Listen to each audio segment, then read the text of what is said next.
Chapter 26 of the Mahäbhärata, Part 1. Hopeless Dhritaräshtra seeks comfort from Sanjaya.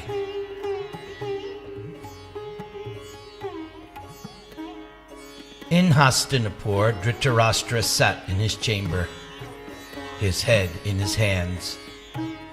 As time passed, he was becoming increasingly anxious. What would happen at the end of the Pandavas' exile? Would they not return with blazing weapons to seek vengeance? How would any of the Kauravas survive? If only Duryodhana would give up his envy. Yudhishthira would certainly live peacefully with his cousins if they were willing to share the kingdom. But that seemed unlikely. It appeared that nothing could change Duryodhana's attitude. Even he could not sway him. Dhritarashtra's anxiety now doubled when he heard from Vyasadeva that Arjuna had gone to the heavens to obtain special weapons. Seeking comfort, the king called for his secretary, Sanjaya. When he was seated before him, Dhritarashtra said,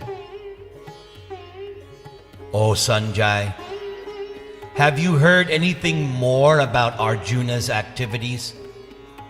That powerful hero has ascended to heaven in his own body.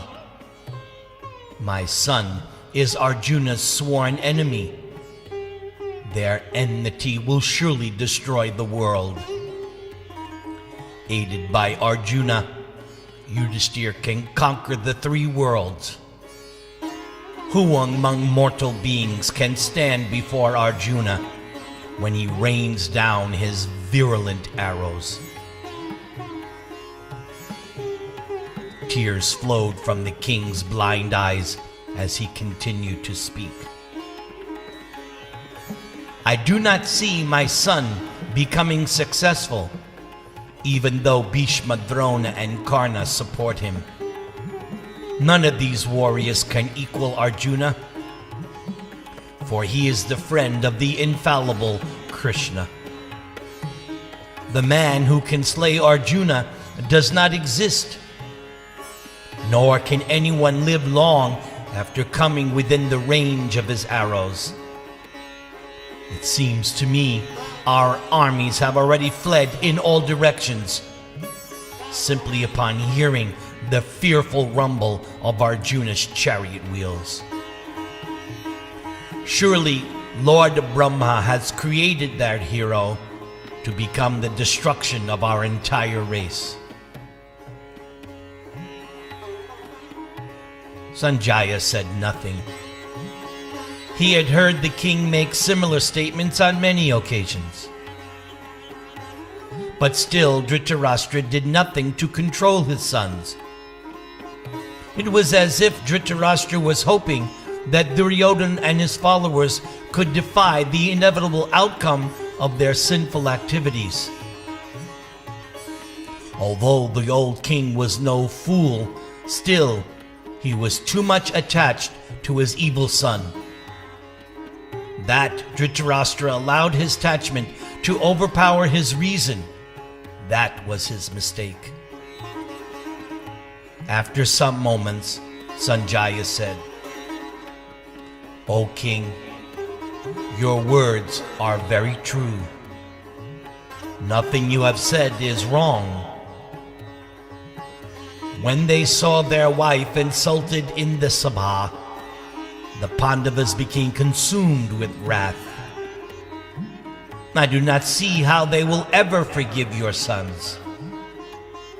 I have heard from my guru, Vyasadeva, that Arjuna has satisfied the immortal Lord Shiva and has received from him his weapon.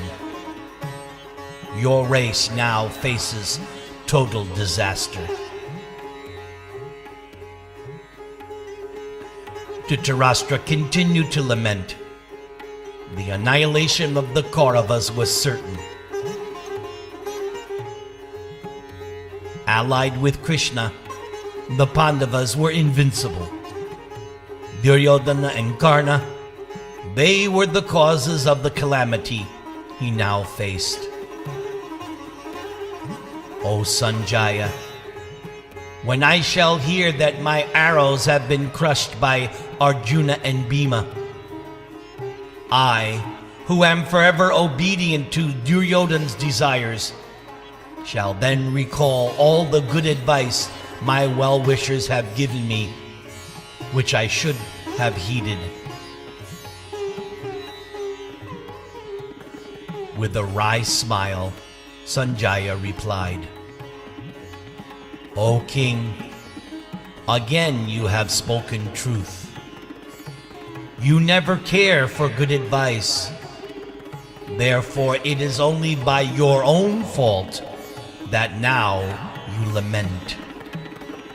You could have stopped Duryodhana, but you chose not to do so. Now we shall all suffer the reaction. Dhritaräshtra fell silent. He now felt that the events were beyond his control. It was true. He was too much attached to Duryodhana. He could not refuse his sinful son anything. His half-hearted attempts to tempt Duryodhana were simply a waste of time. Why, even his sons laughed at his weakness. They knew they could sway him in the end. The blind king held his forehead and sighed. Would he ever see his son seated on the emperor's throne? That right had become his only due to Pandu's retirement. If only Duryodhana could win that right for himself. But how? Destiny indeed seemed all-powerful. Feeling helpless, the king remained awake throughout the night, as he had done so on so many occasions.